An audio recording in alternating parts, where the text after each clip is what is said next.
Hello, hello! Happy Wednesday! Happy halfway to the end of the week! How's everyone doing? Crow detected? Areto detected. I see Freya got to the first for once. Oh my gosh, Freya! God, things in my head and the sound playing. Fade! Oh my gosh, thank you so much for the 19-month resubscribe. Holy crap! You are genuinely so sweet. Thank you so much, Fate. You'll have to keep me updated on your job search, too. I am very curious to hear if you decide to search or if you find anything. I wanna hear. We gotta play games together again sometime. Oh, thank you for the 7-stream streak. Still first from Arg, so I saw. A rare fate indeed. Feet? Feet? Hold on, let me turn on my overhead light because the lighting is not picking up the tracking. Okay. But hello, everybody. I hope you have all been having a wonderful Wednesday. Holy shit, 20 stream streak? You guys are insane. Holy. Oh my gosh, thank you guys so much for being so supportive. And speaking of supportive, today we are finally returned to Talk Story to Me. Oh my gosh, it's been so long. I'm so excited we can finally return to our author interview series. Just so excited. Freya, why the heck would you apologize for it not being more? 20 is so many. What? I do not expect anyone to come every single stream, except Arg, mostly because I've just come to expect that by now. But even him, I would not require it of him. I just know that this is how he is as a person, if that is what we could call him. Well, Twitch said I missed a lot of streams somehow. That's true. Twitch did say you missed like 100. I don't know. Would Twitch lie to us? I don't know that I believe that. Alright. We are gonna go ahead and get started because it is 6:30. Okay. Let me pause the background music for now. Oh man, I'm so nervous. It's been so long since I last did one of our author interviews. I'm so excited, but so nervous. All right. Let me do our official opening. Oh my god! Fate! Holy! Fate, you just gave 5 subs the other day! Oh my god, thank you! You don't have to do that, you can save your money! Oh my god! Thank you! That's so sweet! Yeah, that is in fact the official opening. It said I was 5 from 50 and it bugged me. Oh my gosh. Aredo, thank you for the 2 bits. Fade, oh my gosh, you don't have to gift so many subs. Thank you so much. I seriously appreciate that. I know we don't keep in touch as much as I would like, but that's so sweet. Thank you. Okay, now the official opening. Whew. Okay, let me shake my nerves out. Welcome at long last back to Talk Story to Me. It has been... No! You guys gotta stop sending things. Don't make the alerts go off. Wait, hold on. Can I mute alerts? Okay, I think I can. I very much appreciate it, but I did not realize that the sounds were going to interfere. Okay, I think I've turned the alerts off. Thank you for the 69 bits, Nate. I did not mean to make that seem like I did not appreciate you. Thank you. Okay, alert sounds should be off now. Okay, we'll try that again. Welcome back to the long... Oh, wait, hold on. Wait, no, that's not what I want. Hello, and welcome back at long last to Talk Story to Me, the live stream author interview series where I invite guest authors on. We talk about their books, writing process, publication journey, and just anything that comes up and seems fun. On today's episode, we have author Rosiee Thor. Sorry, hold on, it's asking me something. On today's episode, we have author Rosiee Thor, the author of Tarnished Are the Stars, Fire Becomes Her, Dead in Breakfast, along with tie-in books for Life is Strange as well as Firefly, among many anthologies. So I am so very excited to speak with them today. So let's go ahead and get them on the call.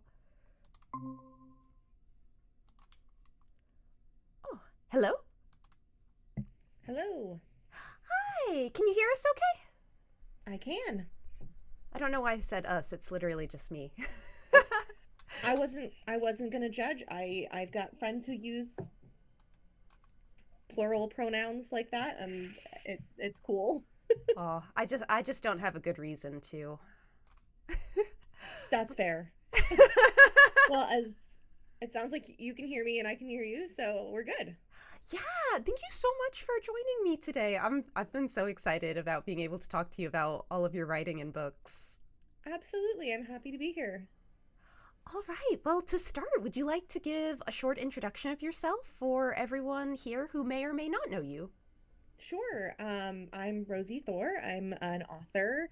I write books across genres. I do some science fiction, some fantasy, most recently mystery. And all of my books are pretty heckin' queer. So that's me. I adore that. That's what makes them so amazing. What do you mean? So, I like to think so. well, I will confirm it for you. So now you can say you know so. Great. I love it. Well, I guess let's start at the beginning. How did you start as a writer? Is it something that you always enjoyed, like ever since you were a kid? Is it something you picked up later in life? Like, how did you kind of get started in writing books or stories? Yeah, it's weird. I feel like I can't really remember like an exact moment when I was like, I'm gonna start making up stories or anything like that. But I do know when I was a little kid, and I think this used to be in my like official author bio, so people may have seen this if they've read any of my books and flipped to the back. But I used to at night tell my mom bedtime stories instead of her telling me bedtime stories. So she would start trying to Aww. tell me bedtime stories, and I would like correct her. I was like, no, no, no, that's not how the story's gonna go. I have a better idea. And it just kind of went from there. I was always like a really big reader growing up. I loved books. I used to. This is a little on the nose, and I know this about myself, but it is true. I swear. I used to read books in my closet with the door shut and a flashlight at night. And I would do that because my parents would get mad at me if they saw that I was reading late at night. They were like, "No, you have to go to bed." So if they saw the light underneath like the door, they would come in and tell me to go to bed. So I would climb into my closet, which had closing doors. It was like from like, those like kind of old built into the wall closets. And I would climb in there with a flashlight and a book, and I would read until like unholy hours of the night. And until eventually I was like, this is stupid, why do I even have a bed? I'm just going to move my mattress in here so that I can like read in comfort. And then I started sleeping in the closet, which I know is so funny, but it's true. So I was always like really into books and reading, and I think it was probably around like middle school times when I realized that books didn't just pop out of the ground fully formed, like dwarves in the Lord of the Rings, clearly. They Be they magical if are they written did. by people who do it as a job.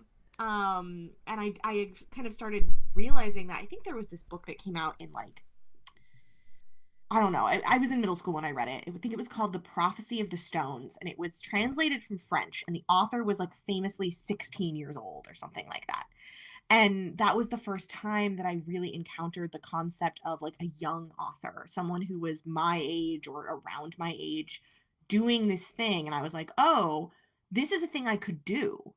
Um, and then from there, I started writing my own stories. The first like long form story I remember writing, I was in fifth grade. It was a story about some kids who were in sixth grade because that seemed cool to me at the time, who discovered that their middle school teacher was a witch. and the evil villain was a guy who was named after my fifth grade teacher.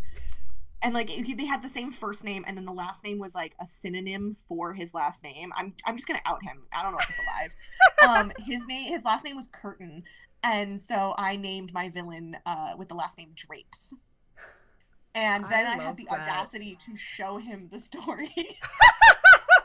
Did he catch on?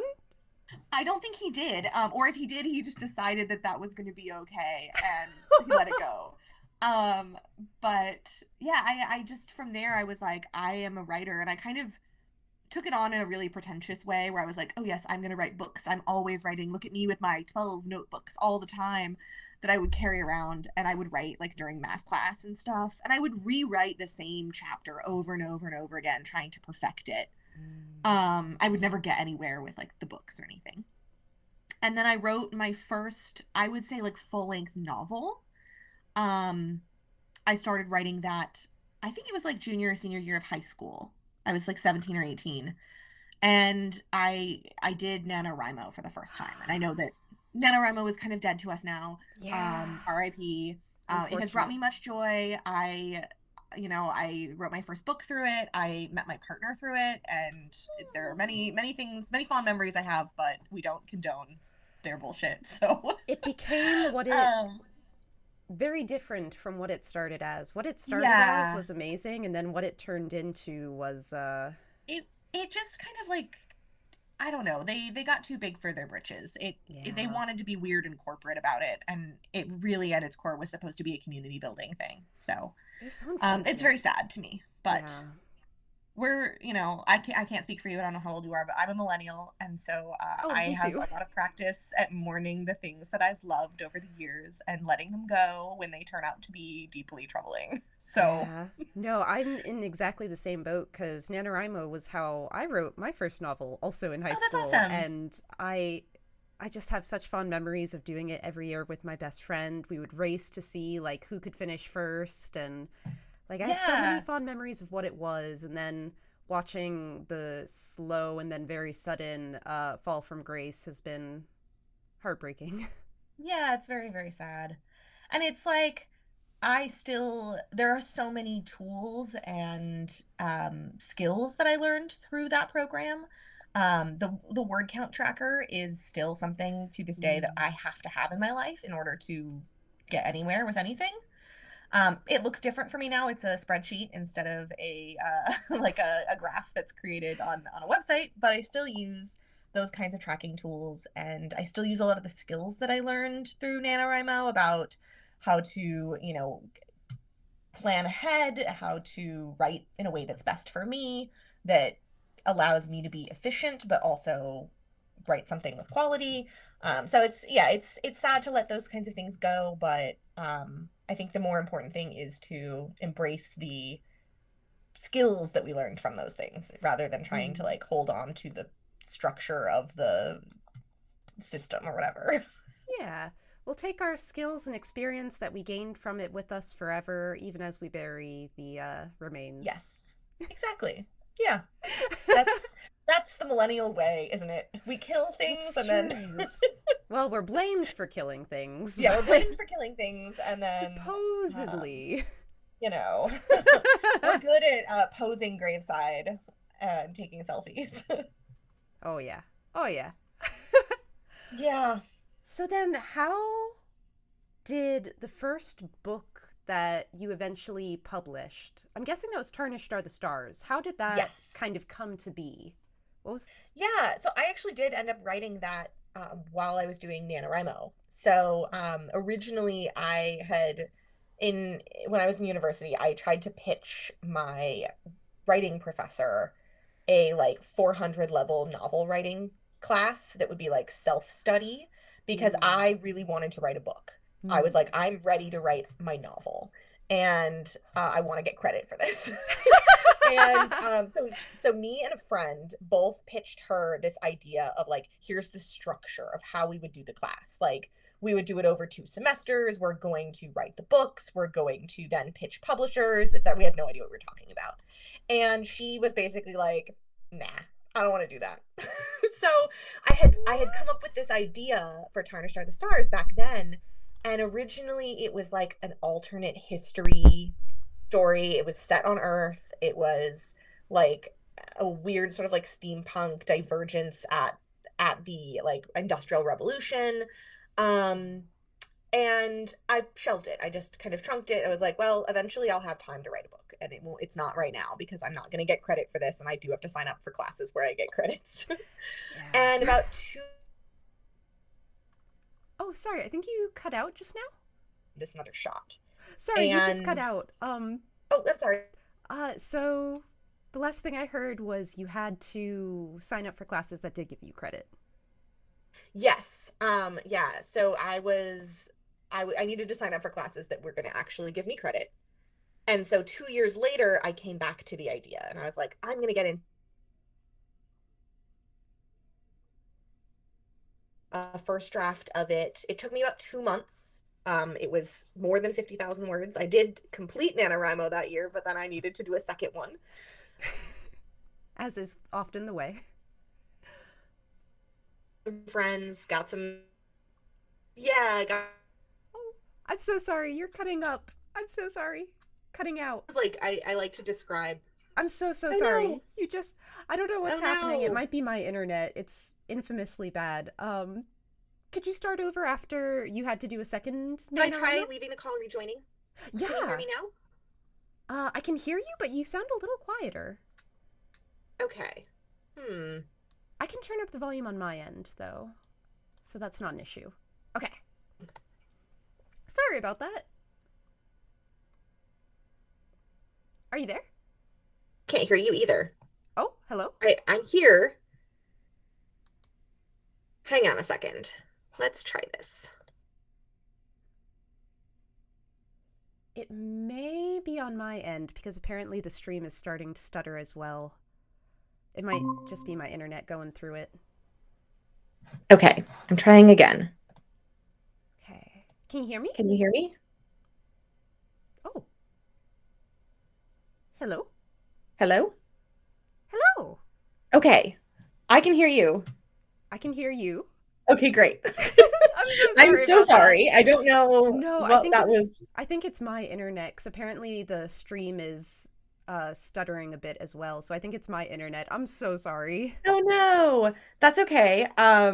Do we need to do any troubleshooting on your end or just No, carry unfortunately, on? it's just Spectrum.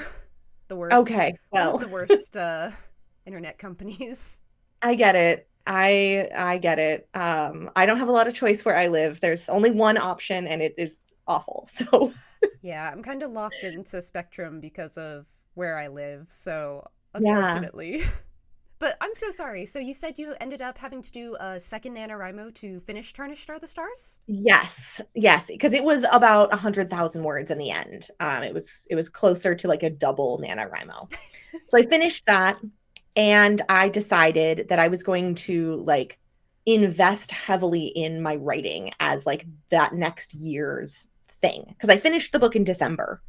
And then January comes around and I was like, okay, this is it. This is my year. I'm going to do as much as I can with my writing, with like pursuing publishing. I'm really going to get into this. And I attended some writing retreats and workshops and stuff that year. And then I ended up submitting to a like mentorship program. And I got into the mentorship program, revised the manuscript with my mentor, who is Lindsay Miller. She's also a novelist and she's wonderful. I'll shout her out here. If anyone wants to read really cool queer fantasy, Lindsay has some dope stuff on her list. She just had a book come out called That Devil Ambition, which is a dark academia about students who have to kill their professor in order to pass the class. It's great. It's so good. That sounds Super amazing. twisty. It doesn't go where you think it will go. It's amazing. I'm sorry, what was that Um, called? That it's called Devil. That Devil Ambition. I'm gonna have to It's write sort that of down like right now. Assassination Classroom meets like a dark academia fantasy, like high fantasy world building stuff. It's so cool. I love the sound of it already. Yeah, it's great. But anyway, she was my mentor back then. This was a long time ago. Her first book had like just come out, I think, or was about to come out. Um, and she was wonderful. She really helped me through the process, helped me understand like how to edit a book, how to um how to revise in a way that wasn't just surface level. I feel like a lot of the time when you think about revising a book, you think about like fixing errors. And she really helped me understand that when you're revising a book, you need to conceptualize it from the ground up. It's not just about fixing things that are broken, it's about building something that's strong. And so that was a really, really, I just think like important part of my learning process. Yeah. And from there, she helped me through the process of like getting an agent. And then the book was going out on submission to editors. And I think it it took like 6 months of submission process to land with my first editor over at Scholastic. And how can I ask like how different so often sorry, you already know this of course, but just explaining for chat.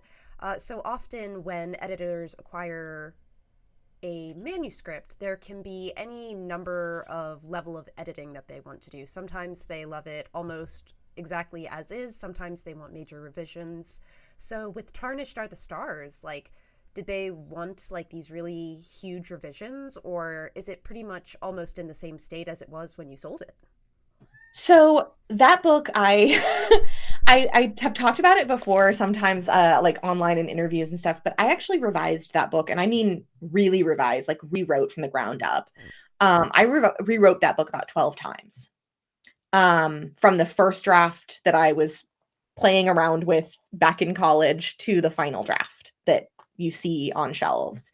And one of those rewrites was with my editor at Scholastic. He actually had some really big changes he wanted to make, and he was so right about them. But it changed the book really significantly. For anyone who's read it, the biggest change that he wanted was he wanted me to add a POV character. So the book originally was dual POV, and the published version has three POVs, and that was the right choice. The third character that was not originally a POV character is everyone's favorite character, and she was my favorite to write, as it turned out. But I think that was one of the biggest changes that he wanted, and that caused a whole reshuffling of the story because there were certain scenes that then had to be written in her perspective instead, and chapters that were, you know, previously I had the chapter written from someone else's perspective, and I had to move some of those revelations to different scenes.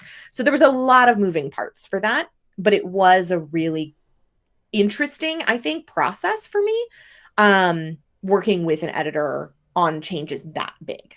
And since then, working with an editor, the version that he saw of that book was the 11th draft. And since then, I have never turned in any, like, the first draft that my editor sees is usually the first draft that I write. And so that process has changed a lot, from book to book. But this one, even my first book, really needed that editorial guidance to get it where it needed to be.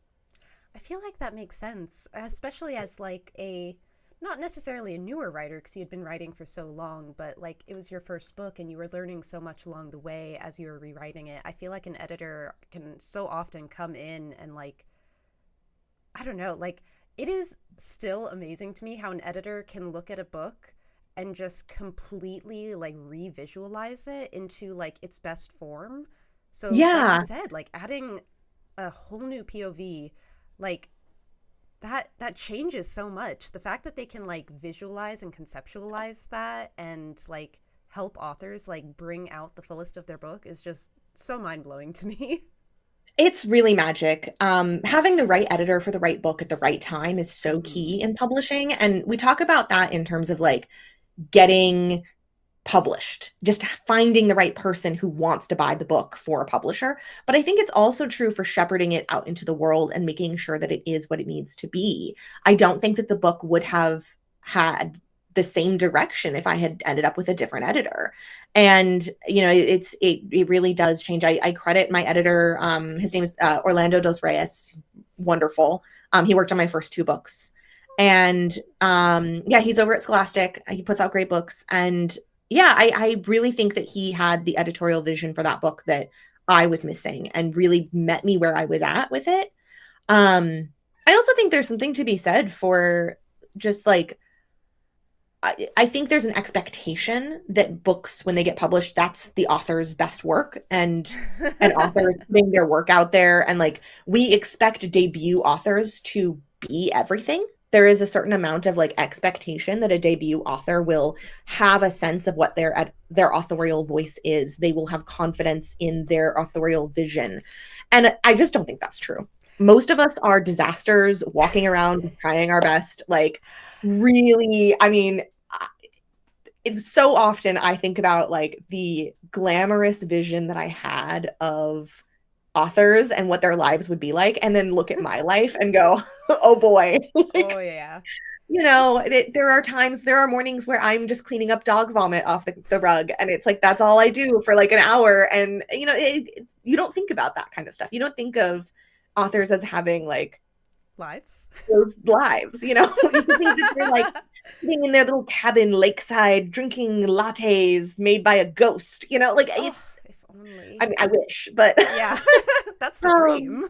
but yeah, there's so much growing and learning that we have to do, and I think when I published my first book, I don't think I fully like had an appreciation for that. I knew that I wasn't done learning. Obviously, I knew that I would get better as a writer, but looking back, I am now, let's see, 8 books into my career. And I look Crazy. back and I go, I have gotten better as a writer with each of them. My understanding of my vision and my like voice that I want to have that I want to put out into the world has changed. And I feel like I'm kind of like with each book, I'm triangulating closer to that core part of who I am as a writer. And I don't think I'll ever be done investigating what that is. I love that because I feel like being a writer and being an author is never a one and done type thing. And I think because every story and every book you write is inherently different, like in what you want to convey, in the characters, in the plot, I think every single one teaches you something different. And the more you write, the more you get the chance to learn more about like books and storytelling overall. Like you can learn something totally different from what you learned in the first one, and you continue to carry that with you. And I feel like that's the sign of a good writer, someone who like Yeah, continually improves and is constantly looking to keep upping their craft every time. it's definitely like a quality that I look for, not just in writers, but in people. I think Mm. that if you are someone who believes that you are the best version of yourself right now, then we're not going to get along. Yeah. Like if not to like make it about this, but like that's how I feel about politicians. I'm like, if they aren't if they aren't becoming a better version of themselves in office and learning and changing their mind about issues that they might have had the wrong opinion about, then I don't want it. Like, you know? Yeah. But like that's how I feel about my friends too. I want my friends to be like interested in interrogating their held beliefs. I want my friends, my family, like I really want people that I surround myself with to be interested in learning as people. I want them to be curious, and I want to be curious. And so I think that's something that I try to embody with my writing too, is just knowing that I have more room to learn and grow, and my range is not something that is dictated by my first couple of books. It is something that I decide based on what areas I want to explore and how ambitious I want to be in the projects that I pick to learn on. I love that. And I think that's such a healthy like way to look at writing and also just your growth as a writer. I feel almost this is going to sound weird, but I feel so bad for like debut authors who have all of this pressure on them for their very first book. And like I don't know about you, but I look at the first book I ever wrote and I would definitely not want that many like eyes on that, especially because you do learn more as you grow and you keep improving. So Definitely. I mean, I am very proud of my first book. I think that it is as you should book be. shaped. I think it's book shaped. I think I did the thing. But I certainly look back at it and there are parts of me that like cringe at some of the mistakes I made or choice, and not necessarily mistakes, but choices that I made that I think I would make different choices now. And I do my best to try to look at them with the like kind of rose tinted glasses of these are my projects. Like if you're looking at like your niece or nephew's like art projects that you hang on the wall, those are not like beautiful works of art that you hang in the Louvre, but they are special and they are indicative of place in time of where they were with that particular skill. And that's kind of how I try to remember my first books and my first projects is they're not embarrassing. They are a representation of where I was 5 years ago. And I know that I'm a better writer now. And that's really cool. It would be horrible if I looked at them and I went, that's the best thing I've ever written. That would be terrible if I was like, wow, the best thing I've ever written was 5 years ago. Yes, it's all downhill from here. Like that would be awful. So I want to be able to look at them with that sort of affection of time passage and be able to say like, that's the book that got me where I am here, where I am today. And that's really valuable, even if I don't necessarily stand by all of the narrative choices I made, or maybe I would have done something different with the structure. I don't know. You know, there are things about it that I don't necessarily think were the best choice overall, but they were the best choice I could make for the book at the time. And knowing that I've changed and grown is like much cooler than having written the perfect book the first time around. Yeah, because I was gonna say, even like acknowledging that you would have made different choices then and that there are certain things that have Yeah. changed now, I feel like that just shows like you have grown as an author and you're willing to look at your own work critically, no matter.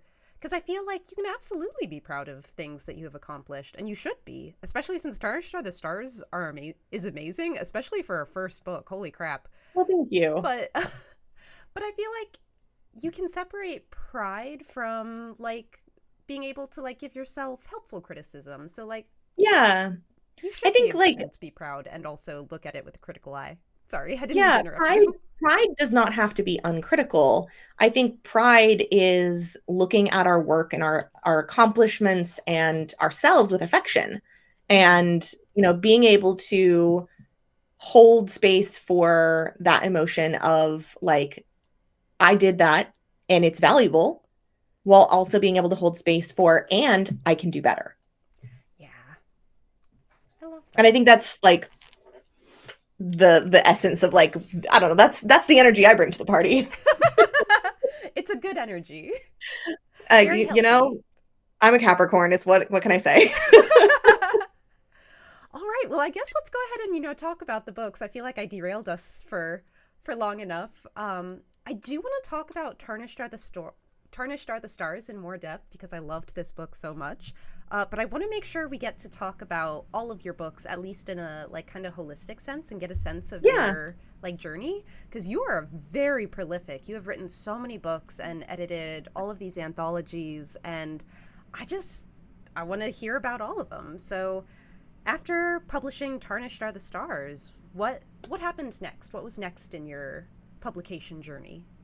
Yeah, well, Tarnished Are the Stars came out in the fall of 2019. And for those keeping score at home, you know what happened in 2020. So my second book was slated to come out. It was supposed to come out first thing in like 2021-ish. And I had written it and it was done, but publishing didn't know what to do about the situation. Mm. They did not know how to sell books on the internet. They didn't know how to do it without bookstores. Um, it was pretty dire. There were paper shortages, there were supply chain issues to sort out, and on top of it, we were all deeply traumatized by a pandemic and how people were handling it, etc. Yeah. So that book did not end up coming out until the spring of 2022. And it was interesting because the book definitely touched on some topics that ended up being very relevant without me knowing that they would be. For those who know about it, it is a 1920s inspired fantasy about an election where magic buys votes.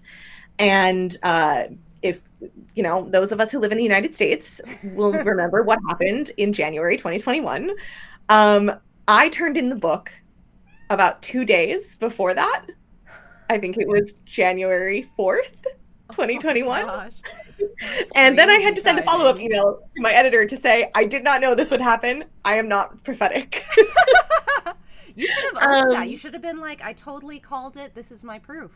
yeah, I was like, I swear I didn't manifest this. I'm so sorry. So that was wild and definitely necessitated some changes to the plot because it originally reflected reality a little bit too closely. Mm. So that was weird. But it did come out in spring February 2022, and they had not sorted out the supply chain issues yet. So Mm. it was a bit of a weird kind of like flop of a like release day for me. Oh. The book was not available in stores where I was located. I was on the West Coast, and um, bookstores had not received their copies yet. On release day, only one bookstore in all of Washington and Oregon had it. Oh. And I drove to go sign books at that bookstore so that I could have a little bit of a release day. But it was really weird. The vibes were bad. Oh. So it was really interesting though, because like for my debut novel, people came out of the woodwork to support it. I sold out at all of my events. I Oh. had like really amazing book launches. They were packed to capacity. They ran out of chairs at Powell's. They ran out of chairs at my like local bookstore in town. It was very cool. And then That's my second book came out awesome. and it was like crickets. Oh. I feel And that like is kind of par for the course when you are a writer. Your first book, all of your friends and family show up to support you. And then your second book is like, oh, but you've already done that. You don't need me. And it's a little bit weird. The vibes are weird. well, I feel like it didn't help either because 2022, like early on, I feel like everyone was still very cautious about like going Yeah. outside, going to events. So I'm sure Yeah, and like I that didn't didn't do any help. in-person events. Mm. I did one book signing where I was going to be available at my local bookstore outside at a table if people wanted to buy the book and buy it. And, they did, but it didn't feel like a book event. It didn't feel like it had that fanfare of like my community showing up to support the book. And it was very I mean in retrospect it was very sad. At the time, I was trying to make the best of it. I was trying to be as like glass half full as I could. Yeah. But it did feel a little strange. It was also paired with um, I was having just like the most intense creative burnout I think I'd ever experienced. I was still working a full-time job back then. So I was working full-time and then writing in the evenings. And my days were basically like 8 hours of work, 8 hours of writing, 8 hours of sleep. And it was bad. And I wasn't generating anything that I was proud of. And on top of it, my publisher was very aware of that.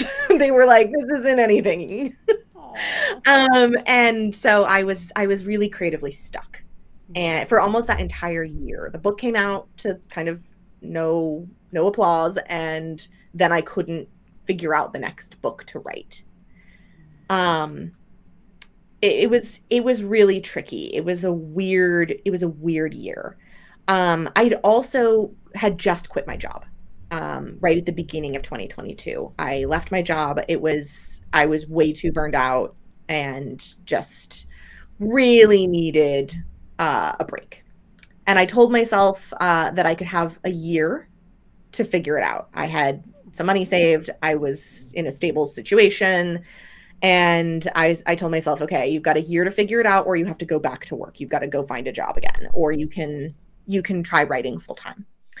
And two things happened in that year. I got picked up to do some like writing for a storytelling app, like a choose your own adventure kind of like phone game app, and that paid really well. It was great.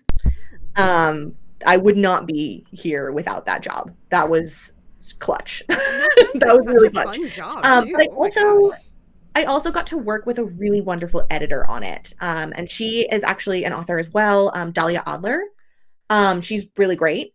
She writes like queer young adult romances. They're really fun. And she's a really good editor. And she was my editor for that app. And I wrote a story for them. It was very fun. And I think that really helped me just like kind of hone in on an idea that was something with an editor who was, really there to help me make the best of it, without the pressure of the publishing industry. So that was really great. And then I got chosen to write the Life is Strange book. I was going Um, I was going yeah, to ask how did that come about that you got to write books for Life is Strange and Firefly? And we do yeah, have a question in chat. Sorry, I haven't found a oh, go good ahead. moment. Someone wanted to ask, how was your relationship to writing queer stories? Oh, how has your relationship to writing queer stories changed as you've grown as a writer? Ooh, that's a great question. And I have hopefully a good answer, which is that my relationship to writing queer stories has changed kind of, I would say, like adjacently to my relationship to my own identity. I have found writing to be incredibly cathartic as I've been investigating my own like self. The first draft of Tarnished Are the Stars was a straight romance. It didn't work. It was bad.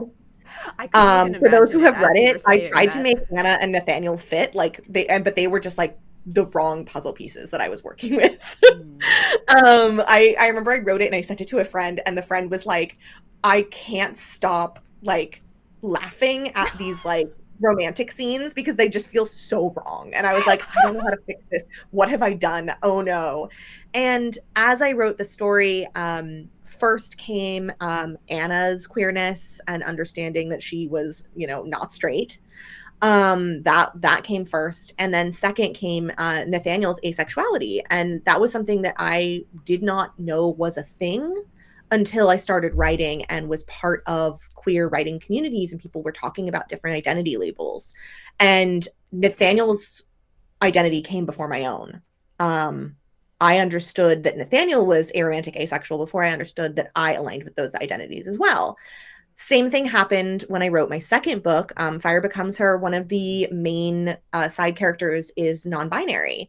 And I remember writing about it and thinking like, oh my gosh, do I even have like the like credentials to write this? And realizing as I was writing it that I was interrogating some of my own feelings, and not all of them. That character is very different from myself and how I relate to my non-binary identity. I align much more with like an agender vibe than he does. He's transmasc non-binary, but it was very eye-opening for me. And I find that that is still true in many ways. I'm not really on the journey of figuring out my like labels anymore, but I am still very much interrogating questions that I have about my own like relationship to self-worth and relationship to like platonic relationships, and like how I feel about things is often something that I'm asking questions about in my work. I'm not always seeking to answer those questions in my work, but I do often like poke at the things that I am interrogating in myself. So that's where I'm at with it now. But I do think that writing queer works has been really important to my process of understanding myself.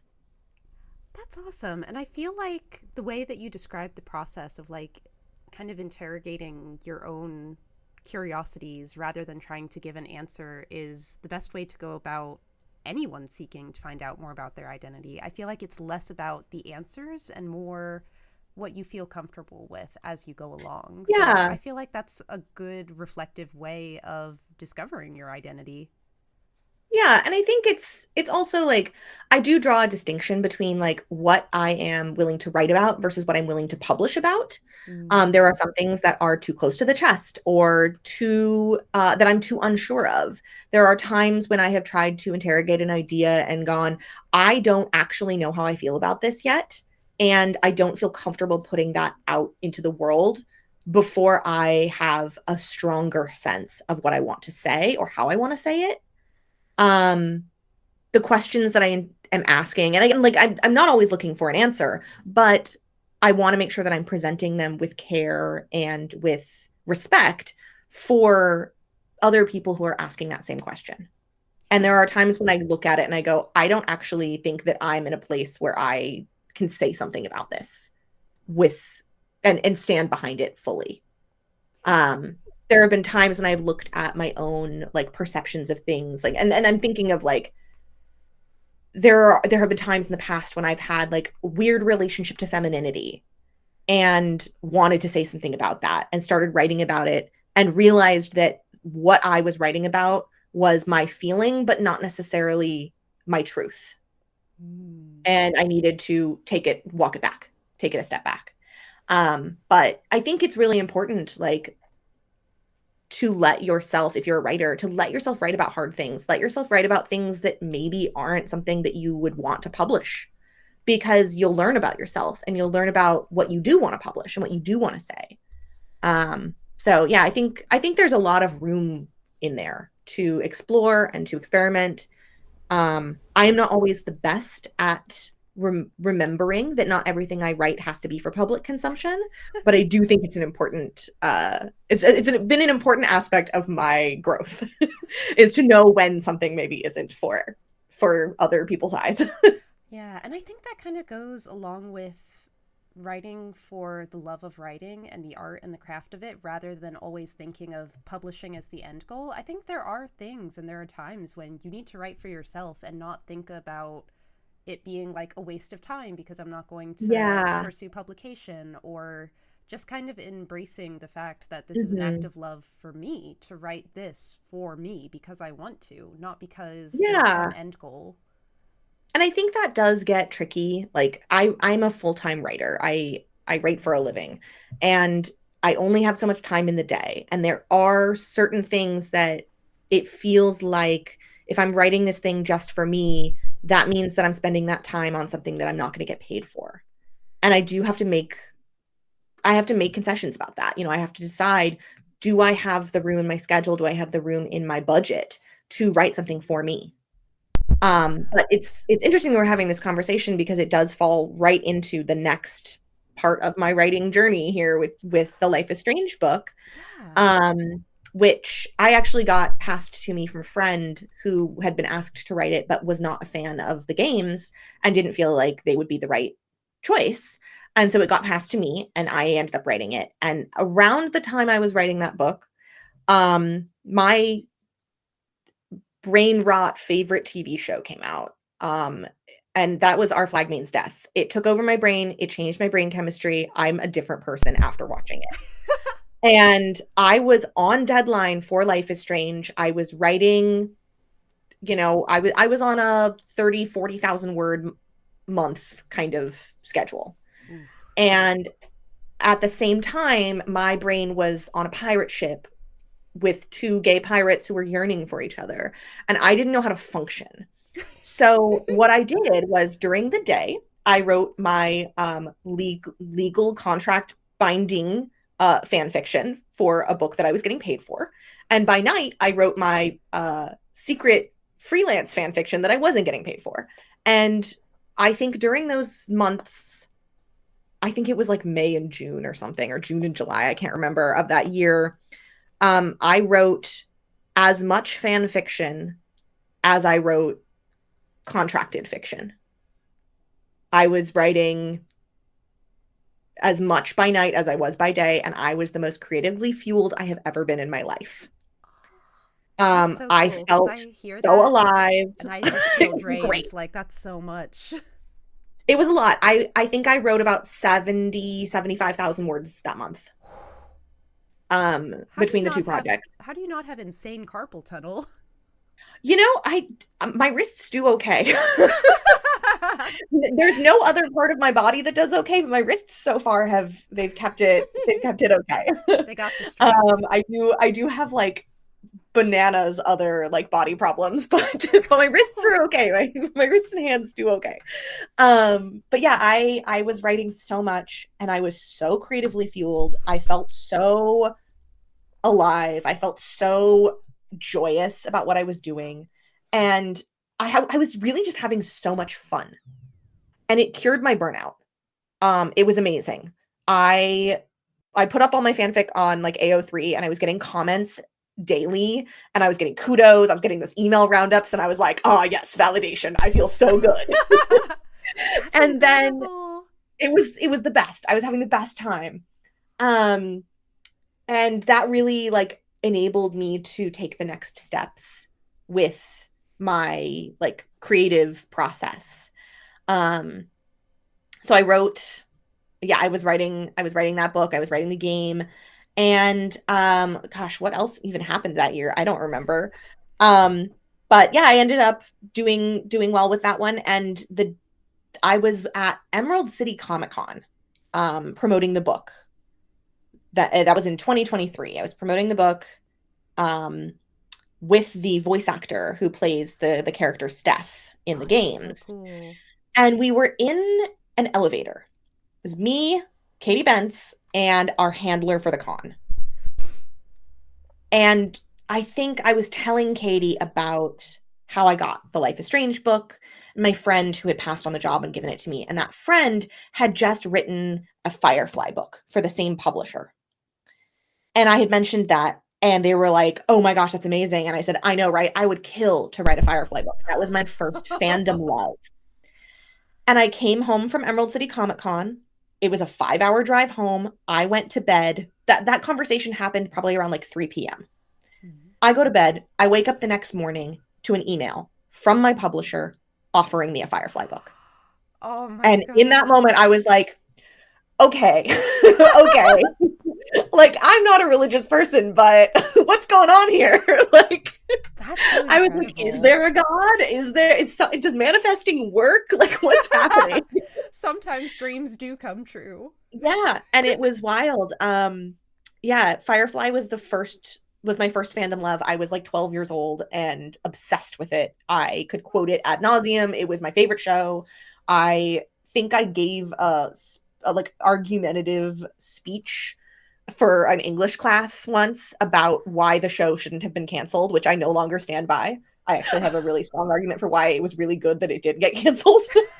um, but but it was like, how cool was that? Like that's amazing. Like I love Life is Strange, but like Firefly was like that was it for me when I was in middle school. That was the show.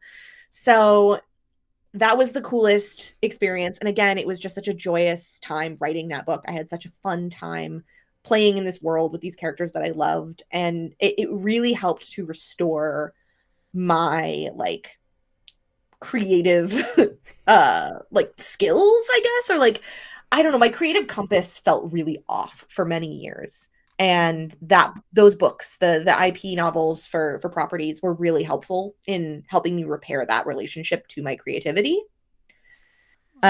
So that was really cool. That's And then while I incredible. was doing all of that, oh, I'm sorry. Oh, no, I just think that's incredible. Yeah, it was awesome. I am really, really grateful for those projects. They helped me stay afloat creatively, but they also helped me stay afloat in terms of like paying my bills. So Always good. that was great. Yeah, and I guess yeah, readers really loved the Life is Strange book. They seemed to really connect with it. Obviously there are people who didn't. There are always going to be people in fandom spaces who have very strict opinions about what should happen to certain characters, how certain characters should behave. And the Mhm. best I can do is show up as a fellow fan and say, this is what I think, and this is what I did.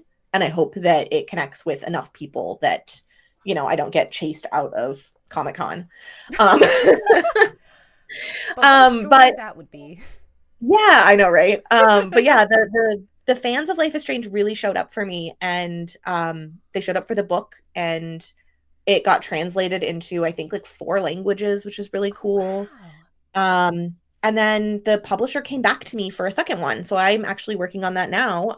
It is slated for publication later this year, So there's a draft of it. It exists. It's in my editor's inbox, and it is not my problem right now. I see. At um, that but stage.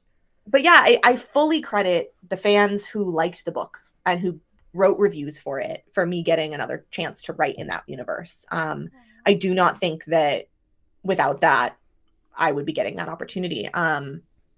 It matters so much. I don't know, like, I don't want to preach to the choir. I'm sure that your listeners know this, but reviews matter. They really, really do. And they don't have to be long. They don't have to be, really incisive, but any review on any platform really helps to generate buzz for a book if you loved it. With my property works, it's especially helpful because I don't make money off of them. I do not get paid per book that sells. Some authors do. It depends on the contract that they have with the publisher, but for mine they were flat fees. So I got paid for them when they got turned in, and that's it. So I don't see any more money if they do well or if they do badly, but if you leave reviews on the projects and then they get the opportunity to hire me again, they might. So that goes for, any author that you love. If you've loved their work, leave a review on Goodreads, leave a review on Amazon, anywhere, any of the retailers. It really helps. And I can draw a direct line between the fans loving that book and me getting another book with that publisher for that fandom. Yeah, and kind of hand in hand with that too, if you have authors that you love or want to support, pre-ordering their Oh, books it's before huge. they come out, incredible, because publishers look at that and they see, oh, we have all of these pre-orders. This is getting a lot of hype, and then they use those decisions to push more marketing and decide who gets how much marketing. So, the more pre-orders a book or an author has, like the more that looks good to a publisher and they're going to try to push that more. Yeah, it really does matter. And, pre-orders are good across the board. Pre-orders from brick and mortar bookstores, really, really helpful. It gets the book on the radar of that store, and they are really likely to order a second copy to put on their shelves. Um, that can be really huge, just getting an order in with like an indie bookstore. um Barnes and Noble as well, they base their placement of books and their orders for books on pre-orders. So if a book that might not have been on their radar gets a bunch of pre-orders, they might suddenly look at putting that on a table or ordering more stock or putting up some kind of display for it. So that kind of stuff does really matter. And it anyone who pre-orders, anyone who leaves me a review, you have my eternal thanks. Like, that is one of the nicest things that you can do for an author, is just support them in those really small ways. And I do have to ask while we're on the subject of reviews, I know you're not supposed to, but do you ever go and Mhm. like read the reviews of your books even though So yeah, so I have a really firm policy, which is that I will not interact with reviews that I don't get tagged in. Mm. If someone tags me in a review on Instagram, I will read it. If I'm in the headspace to do so. But I try really hard not to interact with reviews or talk about them or anything like that. Mm. That being said, for the property novels, I have a really weird relationship with them, which is that I don't really care how they're received. Like, I mean, I Mm. care. I want them to be good. I want to get more jobs, but It's I have a different weird though. distance from They're it because it's they're not not your wholly mine. babies. Yeah, I mean, they are all like, all my books are important to me, but they're not, those books don't feel like they are a part of me in the same way that my original books do. Mm. And I will look at reviews as they're coming in for a book for the first couple of weeks that reviews are available from like ARC readers. Mm. And then once I get a general consensus of like how it's being received, I'll stop looking because I don't want to be putting that in my mind every day. For a little while, I was looking at every new review that came in for my first book, and it was a horrendous experience because I would see a review that was like 5 stars. I loved this book. This spoke to me in this way, blah, blah, blah. And I'd be like, oh, yay. And then I would scroll down and I'd see one that was like 3 stars. The writing was mid. And that would stick with me for days. Whereas the review that said that it was their favorite book of the year, I would forget immediately. I feel like it's so So hard because you internalize like that kind of like criticism, especially because it's said so carelessly. Like totally. they're not even trying to like hurt you, but I think that almost makes it worse because it's like, Oh yeah, I This mean they're is not even saying it to me. yeah. They're not trying to come into my house and tell me what they think of their book, think of my book. And so I don't want to treat it like that, but it is really hard when, the negative reviews that I have received, the negative experiences that I've had with reviewers, with anything like that, stick with me way longer than the positive ones. And that sucks because the positive ones matter so much more to me. Like Yeah. if I can reach one reader who sees themselves in Nathaniel's arrow aceness, that's the ball game. That's what I care about. If somebody thinks that my prose sucks, who cares? They weren't my target audience. But I will keep that in my mind all day for days at a time. And it really affects my ability to write. It affects my ability to have faith in my writing, to trust my creative compass. Um, I am carrying with me like negative things that I've heard from editors or negative things that I heard from reviewers from 5 years ago. I still carry them today. And it's really hard for me to shake those things. So I try really hard not to get um too into those. I don't look at those reviews anymore. I will look at like the first few that show up on NetGalley, which is the website where like when you get like an e-arc or something for a book, you put up a review there. I'll start looking at those for the first couple of weeks that a book is out in the world, just to kind of get a sense of like, is this being well received? But other than that, I don't seek out reviews. I do not track them. I don't look. But the IP ones I do look at because I really like to know, am I hitting the fandom? Because I am also like a fandom person. I come from fandom. I I like, I grew up in the streets of Tumblr. I know I know what it is. And so I do want to know. That's such a curious thing for me is, am I nailing it for the fandom? Um, and it's so funny. That matters to me so much more. And I have seen some reviews that are so funny. And like there are reviews out there that like I think the moment I stopped looking at reviews for the Firefly book was in a row. I got two reviews in a row back to back on like Amazon or something. And one of them said, um, of course this book was written by a purple hair or something like that. Like they were so mad that I was like visibly queer and like femme looking, and they were just so pissed off that somebody had written, and they were like, it's so like I hate it when people bring their politics to the book or whatever. And like What? I really like, okay, like I didn't really that hard. Like the politics were already baked into the story. Like Firefly is a deeply political story, and if you don't think that, you're not watching critically. Yeah. And then the review I got right after it was, I love it when authors like stay apolitical when they're writing. This was just good fun. And I was like, okay. And it was like back to back, one review that was like, I'm so mad about the politics in this book, and the next review was like, I'm so glad there weren't any politics in this book. And at that point I went, oh, these like This is reviews pointless. are not useful to me at this point. Like I'm not learning anything from these. Yeah. These are now just people's opinions, and reviews. There's a difference between stating your opinion about a book and like having a real critical thought about a book. And I think we have with the internet conflated the two. Not everyone is going to be Roger Ebert. Like not everyone can put together a review of something that is critically thought through. Not everyone is going to be well read in the genre when they come to review your book. And you can't take every review as this is an expert in the field saying this. Like they're just people. And people have different opinions about things.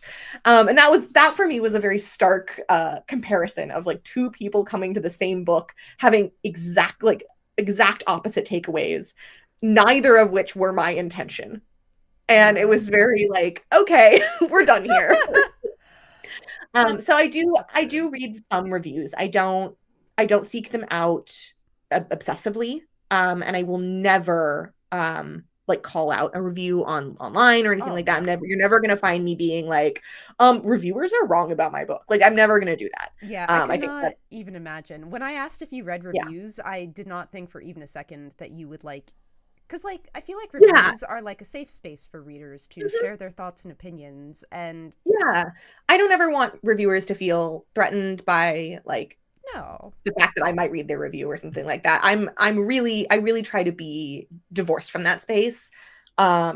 I do not use Goodreads as a reader. I have like an author profile and I do update it as needed, but I do not yeah, I don't have any sort of like presence there. I have a reading tracker of my own that is locked down and private. I don't rate books. I don't review books online. Like I will talk about books that I loved in my newsletter and on my Instagram and stuff like that, but I don't have any of that because Yeah. I can't ever be in a situation where I'm like suddenly on a panel with another author and I'm like, oh, I give your book 1 star. Like I can't be in that situation. I can know I hated it, but they don't need to know that. I never need them to find out. Yeah, I was gonna say that makes it so awkward. Like, if you ever, because, like, I Yeah. feel like if anyone looks at your list and they're like, oh, Oh they yeah. rated this other author like so low, that's not very supportive of Yeah. them. And Like, there have been so many scandals about that in the last couple of years with authors like review bombing each other and oh stuff my like that. And gosh. it's all just, I think, super tacky and God, the let's one, not do that, guys. yeah, Like that one there are author other who people kept out there making, who will hate the book for you. You don't have to do it. yeah, You don't have to lead the charge. Someone else is going to hate it.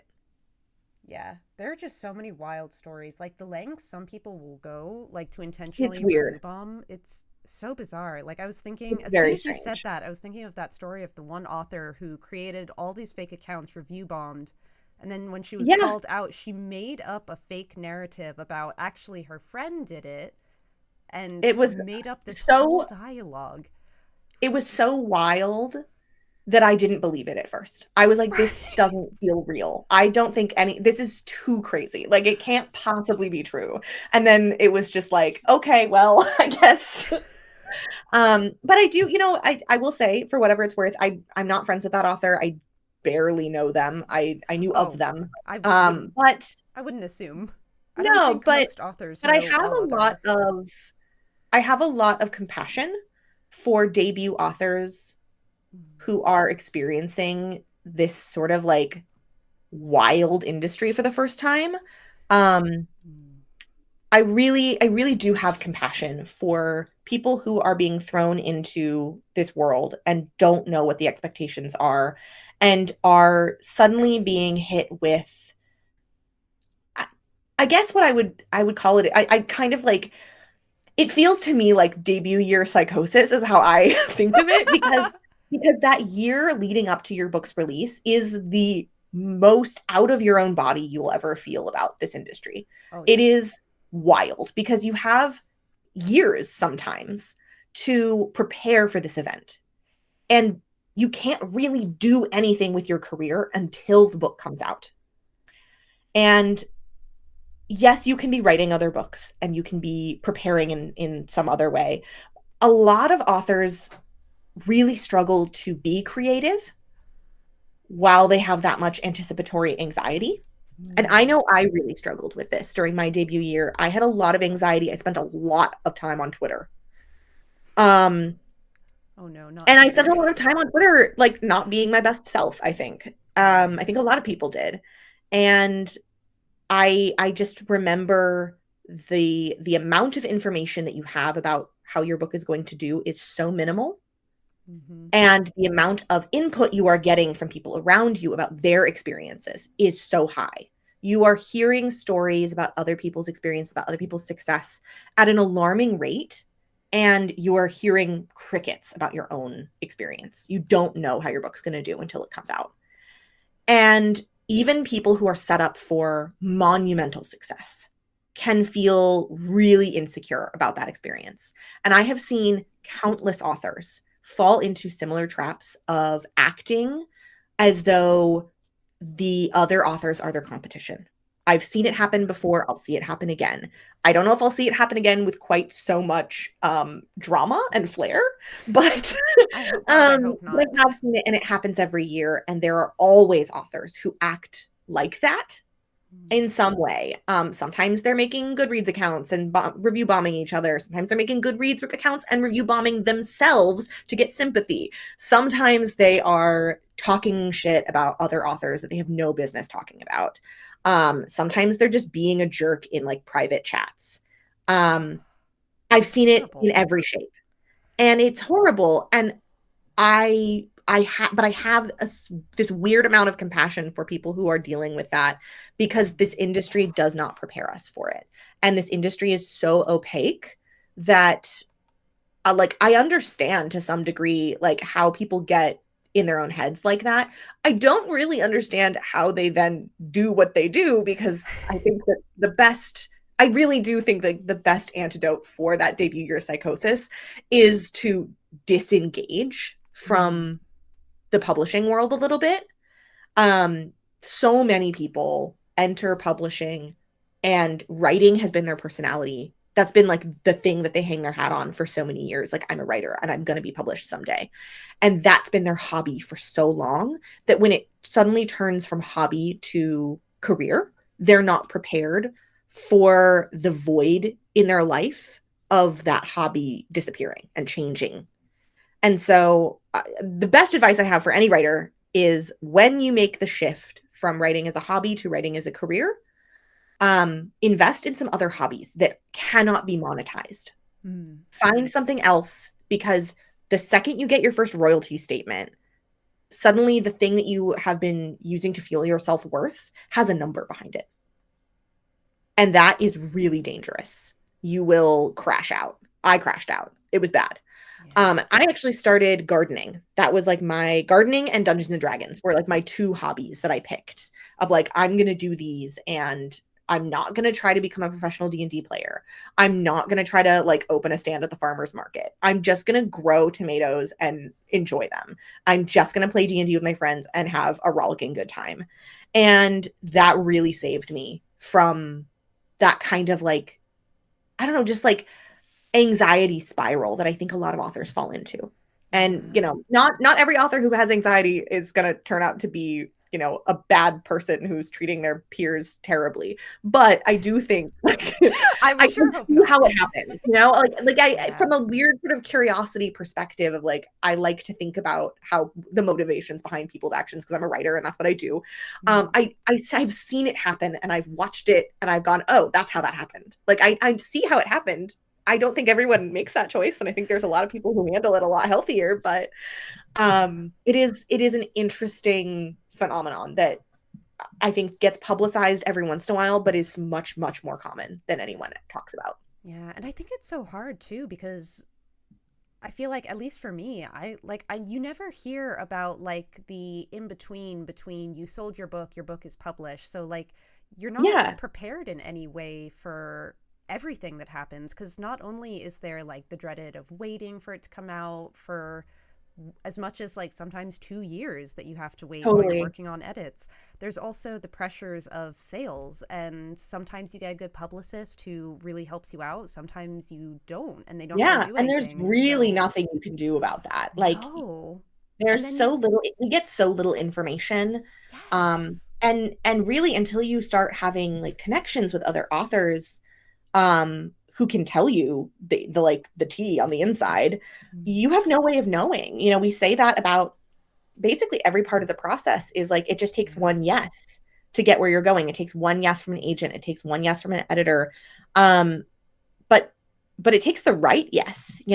Oh, yeah. And there's so many people who languish in like the mid list, and I'm one of them. I'm a mid list author.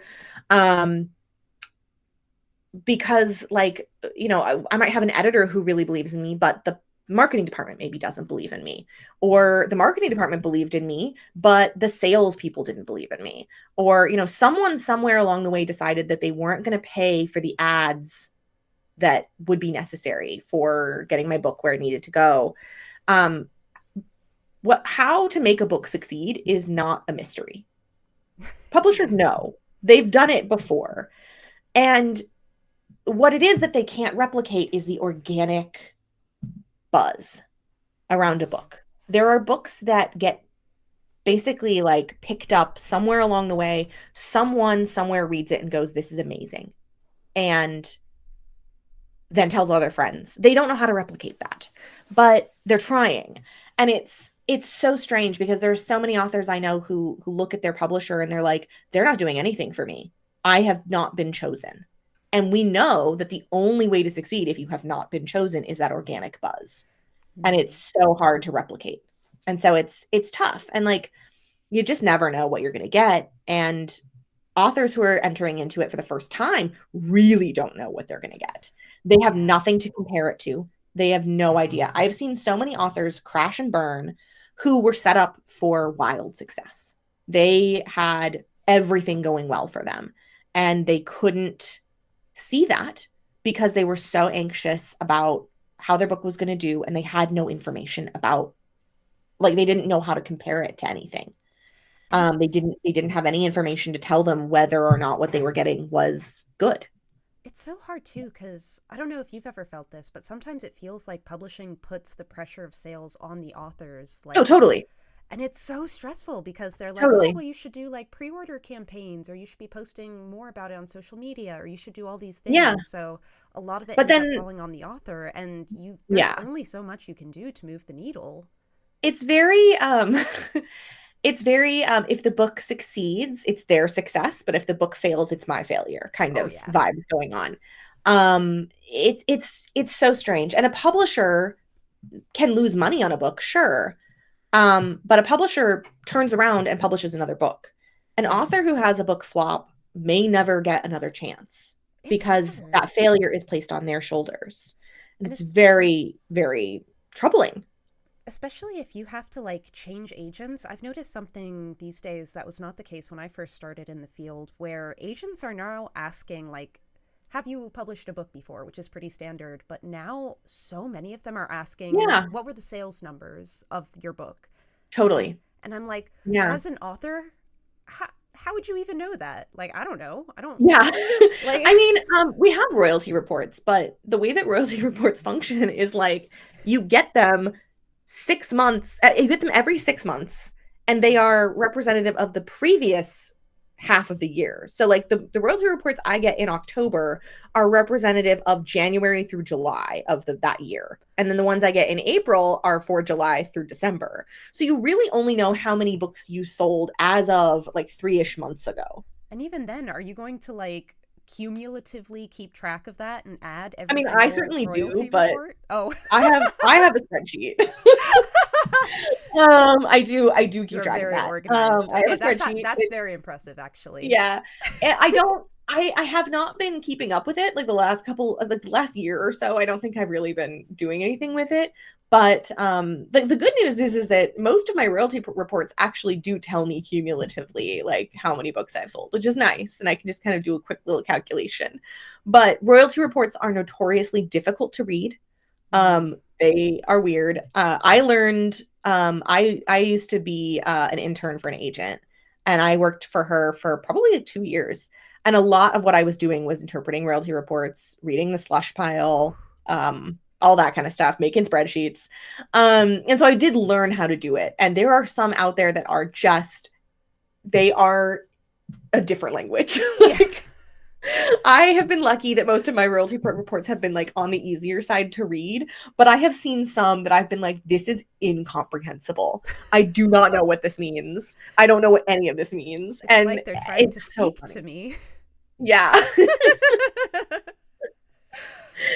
Ah, But yeah, just a lot of pressures for authors, yeah, and especially for newer sure. authors who don't have kind of that guarantee of like their next book or their next sale, Yeah. or if they'll even be able to continue on in the field. Yeah. And I will say, like, the pressure doesn't go away. The No. pressure changes a little bit. There are different elements of to that pressure. Like I'm still experiencing it now. I am um 5 years into my career now, and I'm still experiencing that pressure of like I just had a book come out last year, which was Dead and Breakfast, my cozy mystery about vampires. And we've sold it in a 2-book deal. We have a second book coming out this year, which is great. And we're we don't know if we're going to get a third book or not yet. It really depends on how it sells. And that pressure is there. The fear is there that we won't get to write another one. And, we're having the best time. It's me and a co-author. We're just having the best time writing these books. And so we want to keep doing it forever. But, publishing will decide whether or not that gets to happen. So remember, everyone, leave reviews, pre-order. Yeah, that would be great. Thanks. Spread the word. Word of mouth is honestly the best. If you are very passionate about a book, tell literally everyone until they are sick of you. Maybe not that last part, but No, do it until they're sick of you. Absolutely.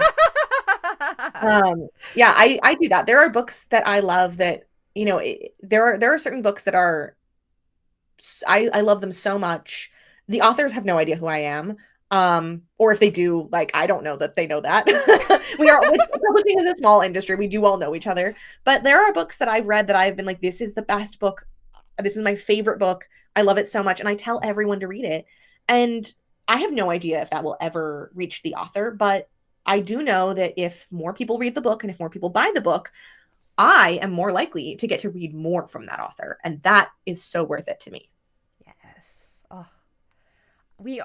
I did keep you a lot longer than I intended That's to. okay. So to end, I did want to ask, you have so many anthologies that you have edited or appeared in. I wanted to ask, how did you get into anthologies? It's such a weird it was such a weird process because I never really thought of myself as a short story writer. I got asked to be a part of Being Ace, which was the asexual anthology edited by Madeline Dyer. And I was basically like, I would pay to be in this at this point. Like, I just wanted it to exist. I wanted to be a part of it. Didn't matter to me, like, writing for anthologies is not a good gig. Like, you don't get paid a lot. Editing for anthologies is an even worse gig. You get paid so little. It's really bad. Like, if you want to pay your authors a living, like a standard wage, for what their work is, the pro rate for a short story is 8 cents per word. And if you want to pay your authors that kind of a rate, you're going to be paying yourself way less than you deserve. And so it has not been a good moneymaker, and it has been a huge time suck. But I really love all these books. So, I was really passionate about making them happen. But yeah, Being Ace was the first one that I was in, and I wrote a short story for it, which I'm very proud of. I do think it is some of my best short work that I've done. It is called Well Suited, and it is about a noble lady who has to pick an escort to the ball, but she would really rather not. She's asexual. She doesn't want to do it, and she's complaining about it to her best friend. And she tells her best friend that she lied to all the other ladies and said that she had a fiance, so she didn't need to pick an escort, and she named him Sir Guy. And her best friend is like, that's stupid. And also, what are you going to do when Sir Guy doesn't show up? So the best friend is a wizard, and they enchant a suit of armor to enact the role of Sir Guy. But things go awry, and it's very chaotic. It's very, like, I like to think of it as my platonic yearning story. It's about two platonic best friends who yearn to just be the best of friends with each other forever. I love it's that. very it is an aromantic asexual love story to me, and I really love it. And it was so fun. I loved writing that story, and I loved the way it came out. It's one of my favorite pieces. And I had no idea that I was going to enjoy writing short fiction so much. And that came out, and it got nominated for a Lambda Award, which is very cool. And just kind of behind the scenes, I got, I don't know, a reputation for being a short story person, and I got invited to do other anthologies. I've done a haunted house anthology. I've done an anthology for Rainbow Crate that's all queer stories set during the summer. I've done some like independent anthologies. Actually, my first short story that I did was for an indie anthology called Common Bonds, which is an aromantic anthology. And again, that was one where I was like, I just want to be a part of this. So I wrote a story and submitted it, and it got accepted, which was cool. But yeah, I've done a bunch of them, and it's been very fun. I really like short fiction. I have ADHD, and I get a huge sense of like dopamine rush when I finish a project. I love that feeling of hitting the end of something and being like, wow, I did that. And I get that same thing when I read. When you read a book and you finish the book and you're like, yay, I read a book. Even if you didn't like it, you're like, I did this thing. Yeah. And I found that I get that same hit when I'm reading or writing short fiction. And it takes way less time. It's a much shorter process, and then you still get that feeling. So I really enjoy doing short stories. It's so fun. And then I ended up editing a couple. I it's so funny. I feel like I've almost never done an anthology on purpose. I kind of keep getting into like I get invited to co-edit with someone, or I like joke with a friend too much to the point where like I go, oh, I have to make this happen. Like it's never something where I'm like, this is the idea and this is how I'm gonna do it. And I know that this is what I want to do. Like it's always like, oh, I guess I could do that. Sure. So I've now edited 3 anthologies. And it's been a really rewarding experience. I get to work with some of the authors that are my favorites. It's so cool to get to edit authors that I'm like a little fan of. I feel very, very, it feels very special to me to get to do that. Yeah, it is a lot of work, and there is not a lot of reward in terms of pay. Not a lot of people read anthologies. I do think that there is a readership for them, and those readers do find them, but it is tricky to position those in the market. And so it's been a little bit tough to get those out into the world. But I have one anthology that is a interconnected alien invasion anthology. So like each story takes place like in order from beginning to end of the same alien invasion. And so there is shared world building, shared storytelling, some shared characters. It's very lighthearted. It is a kind of goofy like what if a bunch of teenage aliens crash landed off the pier of Santa Monica and like they weren't supposed to, they were just on a rescue mission, but oops, now they have to like figure out how to get back to their ship. And that was very fun. And then I did one that was all D&D inspired anthology or stories. That's called This Is How We Roll. It's an all queer anthology. I'm really proud of that one. I think it came together so well. Every story in it is just fantastic. And then I have one coming out this year called Being Arrow, which is the follow-up to Being Ace. I got asked by Madeline to join her on the editorial side for this one. And it's all aromantic stories. And so that comes out in May. And it's been really cool. I think I'm probably going to take a little break from doing anthologies after this, just because they are so much work and I desperately need to get paid for the work that I'm doing. That usually helps. Yeah, but I have really enjoyed the process on all 3 of them. It's been really lovely. I've gotten to work with some really cool authors who I'm personally like a really big fans of. So that's been cool.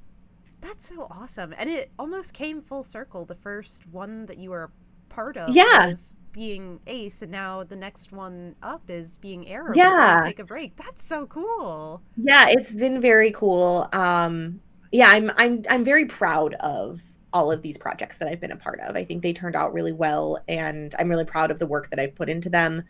It is definitely like I'm putting in so much work and so few people are going to see it, but it is really cool. And I really hope that this next one's well received too. I'm very proud of it. Pre-order everyone. Pre-order now. Yes, please. That would be great. Yeah, that. And yeah, this is a big year for me. I have 3 books coming out. Wow. It's my biggest publishing year so far, which is I have 3 books, but 2 of those are novels and 1 of them is an anthology. The previous years I've had like 3 books coming out, but it's been like 1 novel and 2 anthologies, or 1 novel and 2 anthologies that I'm a part of, or something like that. So this is the first year that I have 3 projects that are all I'm on the byline, and only 1 of them is an anthology. So it's a big year for me. So remind our audience what books they should be pre-ordering. So Being Arrow, Yeah. the anthology. So Being Arrow, that comes out in May. And then we have the sequel to Dead and Breakfast. That's the second book in the series, is coming out in August. And then the new Life is Strange book will be coming out that fall as well. I'm not quite sure what the publication date is going to be. That's But so yeah, exciting. all three of those are coming out. And yeah, if you haven't read Dead and Breakfast yet, it is available right now, and you can grab it. It is a cozy mystery about two gay vampires who open a bed and breakfast, and then the mayor is found dead in their garden, and they have to solve the crime. Oh, I love the sound of that. It's really goofy. Like it's like if like What We Do in the Shadows meets like the Thursday Murder Club. If that's kind of, if any of that vibes for you. If you like the kind of goofiness of the very camp vampires from What We Do in the Shadows, I think you'll like Dead and Breakfast. Oh, Yeah, it's well, got an established married couple as the main duo. And it's very much about finding your place and being proud of who you are in a small community that may not always be accepting. It's very lighthearted, but it definitely has like a gushy center. oh, I love that. And I just want to say, as someone who is ace and rarely ever sees main characters who are also ace represented in fiction, it means so much to me seeing you explore Oh, asexuality in your books thank with your you. characters. So I just want to say thank you for that. It really does mean the Yeah, world. absolutely. I mean, that's why I do it. Um, it's it is so like, I don't want to say rare because I think that we are a much more populated. We're a much bigger population than anyone gives us credit for. Yeah. But it is something that's really special to me, to be part of that community and to be sharing in the joy of like characters and storylines that speak to our experiences. Yeah. I think, like you said, there are more of us than people think, but I feel Mhm. like it's still a newer concept in comparison to like other identities of queerness. I feel Yeah, like some people are still kind of figuring it out and aren't as familiar with the term yet. So I'm hoping yeah. it'll And there's only so grow more and much more. there's so much societal pressure to not be the way that we are, that I Yeah. think so many people, um, just like me, didn't know the labels. Mm. They may not have known the identity existed. They know the feeling is there, but they don't know they're part of a community. Yeah. Um, so many of us, come from a place of believing that we were broken instead of just different. And I think that the more characters that can exist that show that we exist is going to help people find themselves and figure out how they want to align and how they want to talk about their identities. Agreed. I think more representation can only ever be good because you never Yeah, know when a agreed. book might fall into the right reader's hands and they Exactly. think, oh, wait, this describes how I feel. And it helps them kind of learn more about Yeah. themselves and learn that there is a community. There's a term for this. Like Yeah. there's a spectrum for it. So even if you don't feel Yeah. exactly the way that they might describe in the book, you can still kind of figure things out from there. So, Yeah. And there's a really interesting thing that happens, I think, with representation. Like I'm here creating representation and I still get giddy when I find new representation. I get so excited. Like today mm, alone, like just today, I found out that one of the characters in The Pit, the show on HBO about like the emergency room, one of those characters is asexual, and the actor for them kind of came out and said that in an interview, and I clocked that. I saw that character and I went, that's an asexual person, but so rarely does TV acknowledge it, mm, that it was like I felt like I was experiencing representation for the first time all over again, just getting that moment of like, this is canon, this is real. yeah. They're not gonna bait and switch us with a romance for this character. And that's so special to me. And so yeah, I think there's like a real safety in that kind of representation, and a real like joy to be had, even many years deep into knowing that we exist and, writing the Yeah. representation myself. It's really cool. Well, I think because in part too, like you said, like it's so rare to see like TV especially TV or movie representations of asexual characters. So, like, to see yourself in a space where you no longer really have expectations that you will see that, it's all the more, like, validating. That's like, Yeah.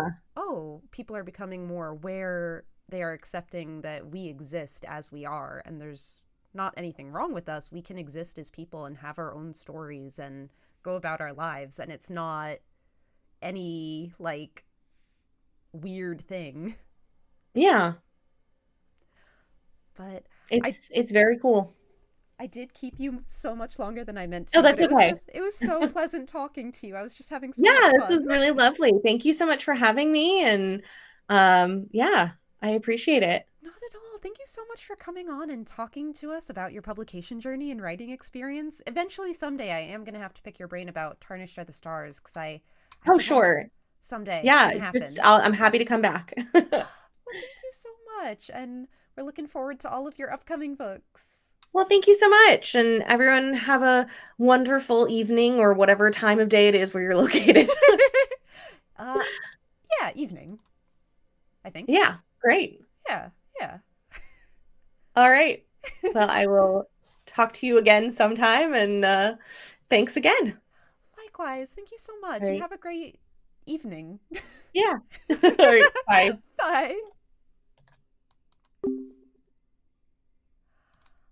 All right. Oh my god, that was so much fun.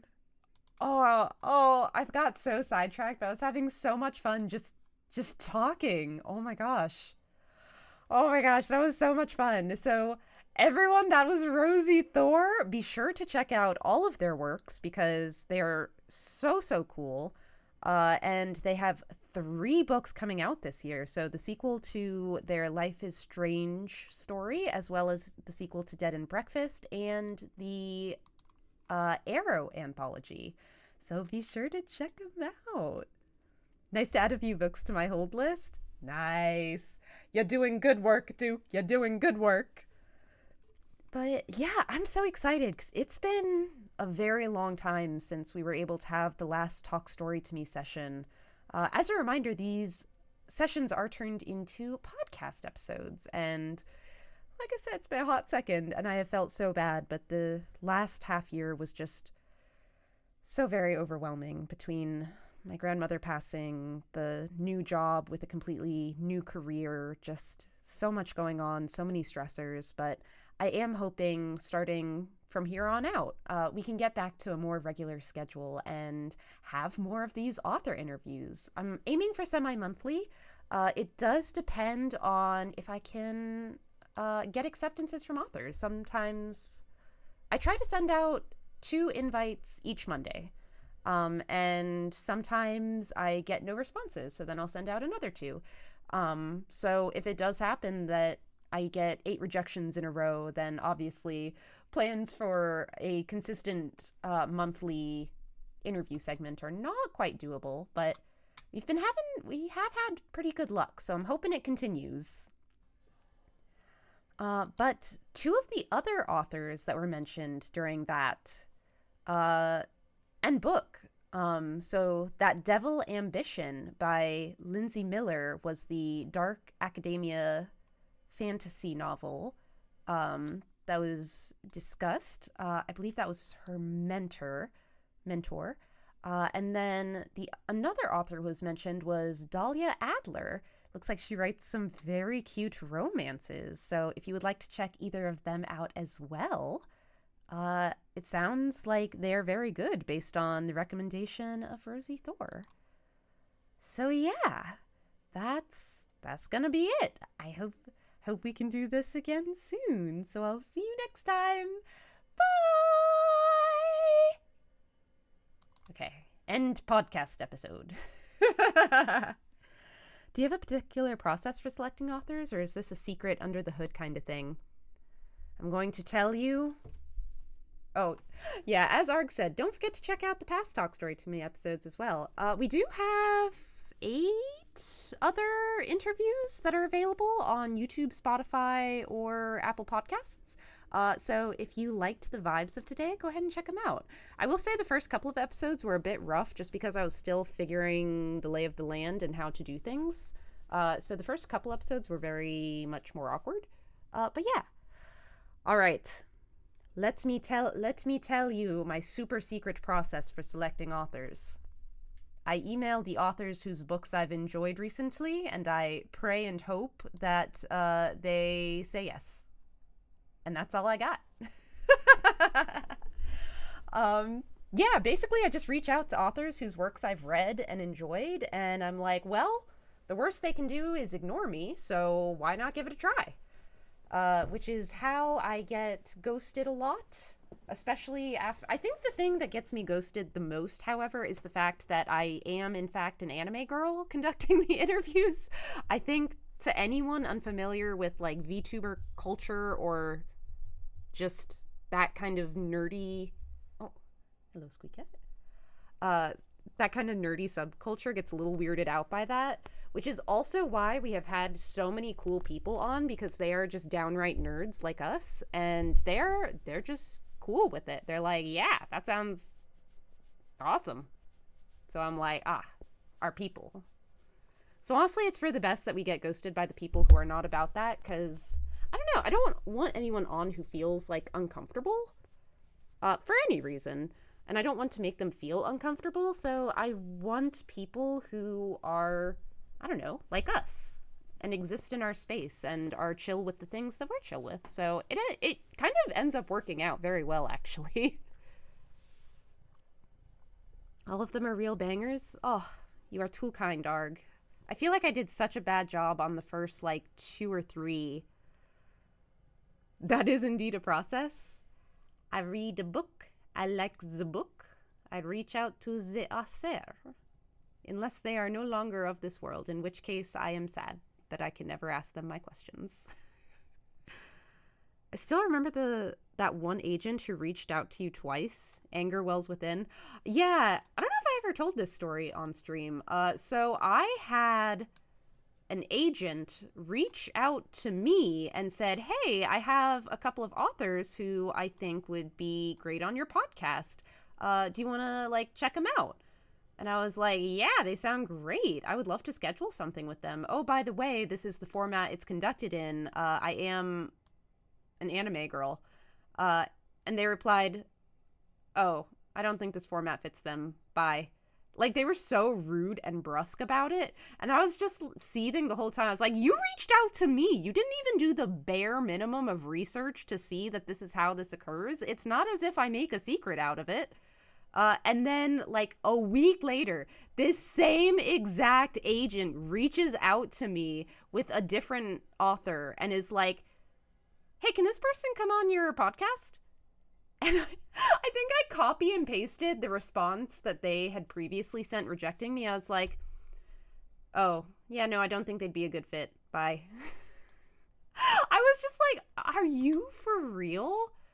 The fact that you did not even do the research the first time, but then that you also reached out to me again, as if this would not be a problem. I was so angry. I was so angry. Ugh. It was so insane. It was. I was like, how? But these things, they do happen. But that is going to be all for our Talk Story to Me author interview. Now, I want to play some Lethal Company. I asked in the Discord if anyone would be free, and we got some yeses. So I am going to go ahead and boot up. Let's see. I'm going to go ahead and boot us up some Lethal Company. Today was so busy. It was such a good day, but, like, so busy.